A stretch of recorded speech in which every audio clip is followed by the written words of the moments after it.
बीमिश bookworms के classroom में आप सबका स्वागत है।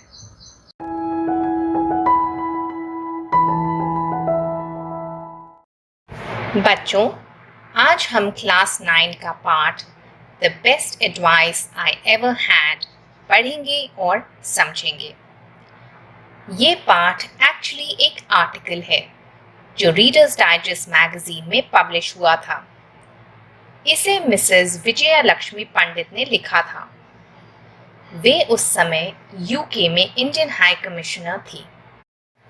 श्रीमती विजया लक्ष्मी पंडित हमारे प्रथम प्रधानमंत्री श्री जवाहरलाल नेहरू की बहन थी।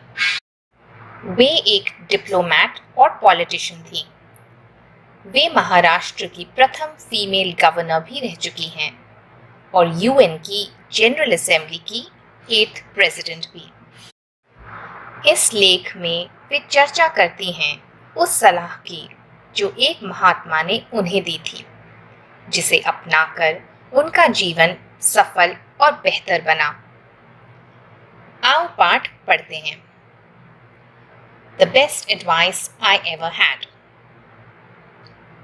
The best advice I ever had came from one of the greatest souls the world has ever known, Mahatma Gandhi, on a sunny afternoon a decade ago. Most people pass through a period of anguish when their belief in humanity is at a low ebb. I was in such a period. My husband had recently died. My deep sorrow over his loss was followed by the humiliating realization that in the eyes of Indian law, I had no individual existence. Along with other Indian women, I had participated for years with men in the national struggle for freedom, working and suffering side by side with them until it had finally been achieved. Yet, in law, we women were still recognized only through our relationship to men. Now, as a widow without a son, I was not entitled to any share of the family property, nor were my 2 daughters. I resented this galling position. I was bitter towards those members of my family who supported this antiquated law. Decade, 10 साल, anguish, suffering, पीड़ा, ebb, उतार, decline, humiliating, अपमानजनक, entitled, हकदार, resented, बुरा मानना, galling, दुखद, antiquated, outdated, पुराना। लेखिका कहती हैं कि मुझे मेरे जीवन की सबसे अच्छी सलाह एक ऐसे व्यक्ति से मिली जो केवल भारत में ही नहीं, पूरे विश्व में महात्मा के रूप में पूजे जाते हैं। वो व्यक्ति और कोई नहीं, महात्मा गांधी थे।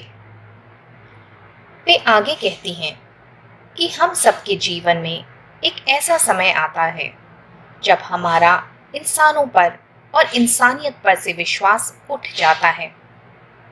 ऐसे समय में हमारा मन उदास होता है, दुखी होता है, हमें कुछ अच्छा नहीं लगता, जीवन नीरस और बेमानी लगने लगता है। मेरे जीवन में भी ऐसा ही समय आया जब मैं दुखी थी, तकलीफ में थी। मेरे पति का हाल ही में देहांत हुआ था। पति के गुजर जाने पर मैं वैसे ही टूट गई थी, बिखर गई थी। ऐसे में मुझे इस बात का भी एहसास हुआ कि भारतीय समाज में और भारतीय कानून के अनुसार मेरा अपना कोई खुद का वजूद नहीं है।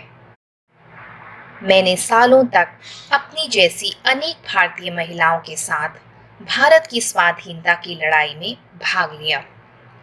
एक साथ पुरुषों के साथ कंधे से कंधा मिलाकर हम लोग लड़े। हर मोड़ पर, हर परिस्थिति में हमने एक साथ संघर्ष किया। पर जहां कानून और हक की बात आती है, तब हम महिलाओं का खुद का कोई अस्तित्व होता ही नहीं है।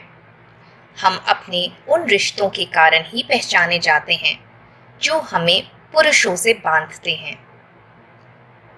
मैं अब एक विधवा थी, एक ऐसी विधवा जिसका कोई बेटा नहीं था। बेटा नहीं था इसलिए घर में, प्रॉपर्टी में मुझे कोई हिस्सा मिलना मुश्किल था।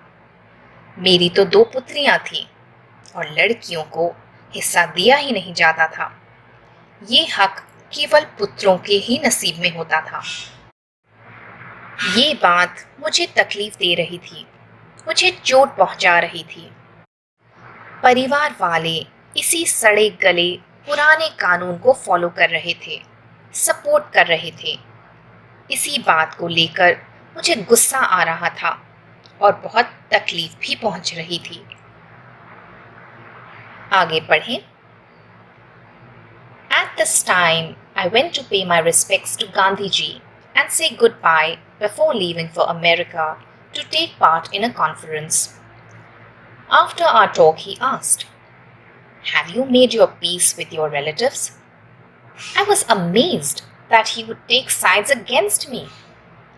"I have not quarreled with anyone," I replied, "but I refuse to have anything to do with those who take advantage of an outworn law to create a difficult and humiliating situation for me." Gandhiji looked out of the window for a moment. Then he turned to me and smiled and said, "You will go and say goodbye because courtesy and decency demand this. In India, we still attach importance to these things." "No," I declared, "not even to please you will I go to those who wish to harm me." "No one can harm you except yourself," he said, still smiling. "I see enough bitterness in your heart to cause you injury, unless you check it."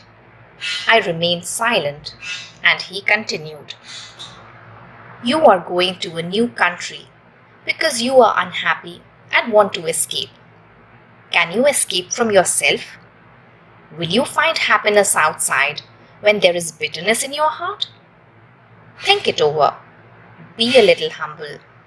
You have lost a loved one. That is sorrow enough. Must you inflict further injury on yourself because you lack courage to cleanse your own heart?" Amazed, हैरान, surprised, quarreled, लड़ाई करना, outworn, घिसा हुआ, पुराना, humiliating, अपमानजनक, courtesy, विनम्रता, goodness, bitterness, कड़वाहट, inflict, थोपना, सजा देना, cleanse, पवित्र करना। लेखिका दुखी थी, उनका मन उदास था। पति के निधन के बाद वे बिल्कुल बिखर गई थीं। ऐसे में वे खुद को काम में व्यस्त रखना चाहती थीं। जब उन्हें एक कॉन्फ्रेंस में अमेरिका जाने का मौका मिला तो उन्होंने उस अपॉर्चुनिटी को हाथ से जाने नहीं दिया। अमेरिका जाने से पहले वे गांधी जी से मिलने गईं। इधर उधर की बातें करने के बाद गांधी जी ने लेखिका से पूछा कि क्या उन्होंने अपने परिवार वालों से समझौता कर लिया है। वे जानते थे कि लेखिका अपने ससुराल वालों से नाराज हैं। प्रॉपर्टी को लेकर उन लोगों के रिलेशनशिप्स स्ट्रेन्ड हैं।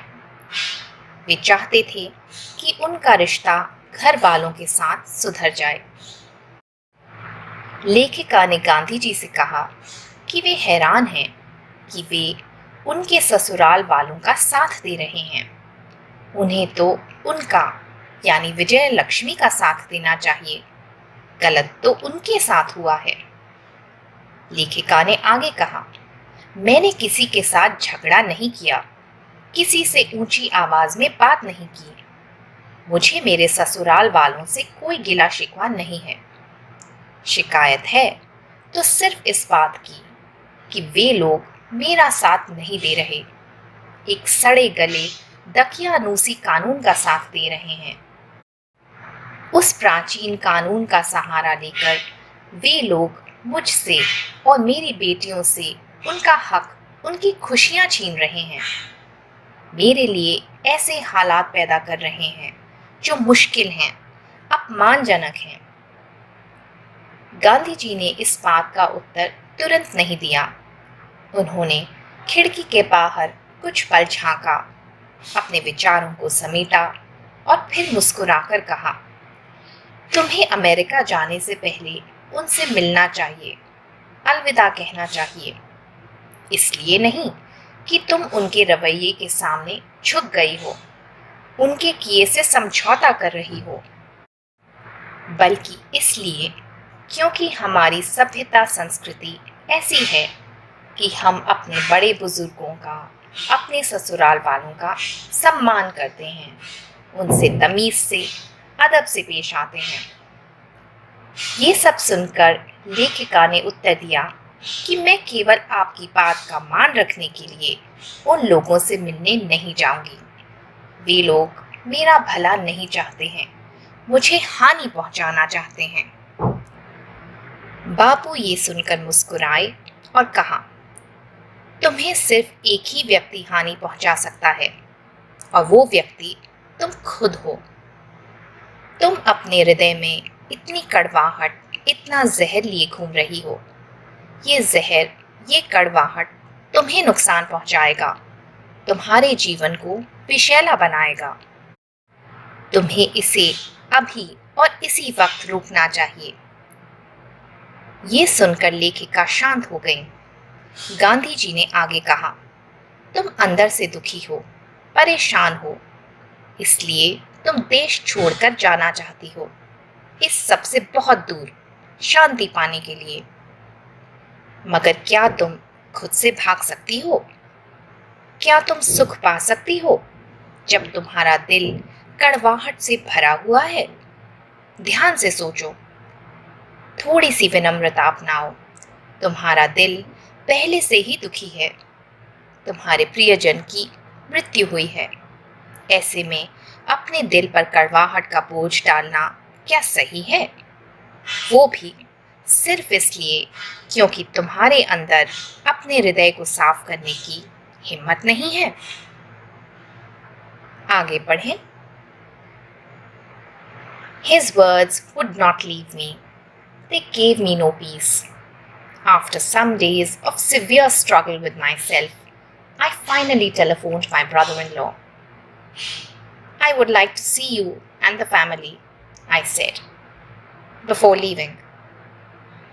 I hadn't been with them 5 minutes before I sensed that my visit had brought a feeling of relief to everyone. I told them of my plans and asked for their good wishes before starting on this new stage of my life. The effect on me was miraculous. I felt as if a great burden had been lifted and I was free to be myself. Severe, गंभीर, miraculous, अद्भुत, magical. लेखिका कहती हैं कि बापू की बातों का मुझ पर गहरा प्रभाव पड़ा। मुझे खुद पर, मेरी सोच पर शर्म आने लगी। उनसे मिलने के कई दिन बाद तक मैं बेचैन रही। मेरे अंदर एक संघर्ष चल रहा था। फिर मैंने एक फैसला लिया और अपने देवर को फ़ोन मिलाया और उनसे कहा कि मैं तुमसे और पूरे परिवार से अमेरिका जाने से पहले मिलना चाहती हूँ। ससुराल में सिर्फ 5 मिनट बिताने पर ही मुझे एहसास हो गया कि मेरे आने से सभी लोग कितनी राहत, कितना सुकून महसूस कर रहे हैं। मैंने अपनी यात्रा और अपने फ्यूचर प्लान्स के बारे में उनसे चर्चा की और उनका आशीर्वाद मांगा। वाकई उनसे मिलने पर, गिले शिकवे दूर करने पर मुझे असीम शांति का अनुभव हुआ। मुझे ऐसा लगने लगा जैसे मेरे दिल पर पड़ा भारी बोझ हट गया हो। अब मैं बिल्कुल हल्का और आज़ाद महसूस कर रही थी। बापू ने जो सीख मुझे दी थी, उसने मुझ पर जादू जैसा असर दिखाया। यहाँ पूरा होता है the best advice I ever had का पार्ट 1। पार्ट 2 लेकर मैं जल्द ही आऊंगी। बीमिश बुकवर्म्स की तरफ से आज इतना ही। Happy reading, happy studying everyone. I hope ये वीडियो आप लोगों को अच्छा लगा होगा। इन केस आपके कोई डाउट्स हैं, कोई क्वेश्चंस हैं, तो नीचे कमेंट सेक्शन में आप मुझसे पूछ सकते हैं। Thank you for watching. अगर आपको आज मेरे साथ सीखने में मज़ा आया तो प्लीज़ बीमिश बुकवर्म्स को लाइक और सब्सक्राइब करें। साथ ही में लगे बेल आइकन को ज़रूर दबाएं ताकि मेरे चैनल की सभी नोटिफिकेशंस आपको मिलती रहें। Thank you for watching.